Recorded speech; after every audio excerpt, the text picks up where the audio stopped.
We come to you first tonight with a critical development into our coverage of embattled Eau Claire County District Attorney Gary King. Today he announced his resignation. Good evening, I'm Shannon Hoyt, and Keith Edwards, who's been following this story for the past few months, joins us outside the county courthouse with the details. Shannon, in letters to his staff in the DA's office and to Governor Tony Evers, DA Gary King announced what he called the difficult decision to step down from his position effective August 14th. Now, as we at News 18 were first to report, King stands accused of sexually harassing an employee and of being under the influence of alcohol while on the job. In his letter to employees, King said his decision is in the best interest of the office and would allow the work of the office to continue without further distraction.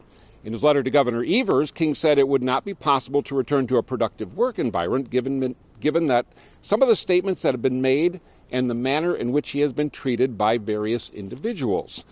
King also said he takes great issue with claims made by two of his former assistant DAs who have called on Governor Evers to remove King from office. King also said in his letter to the governor, in his words, "To the extent that any conduct of mine fell short of the level expected of me, I sincerely apologize."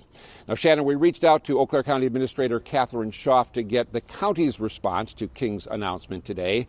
And she said, based on the allegations, it was the right decision and the right thing to do to end the ongoing disruption to the work of the DA's office and the justice system. All right, thanks, Keith. It's unclear why King chose August 14th as the effective date of his resignation. A source in the DA's office told News 18 he suspected the month would give King time to shift his caseload to other prosecutors.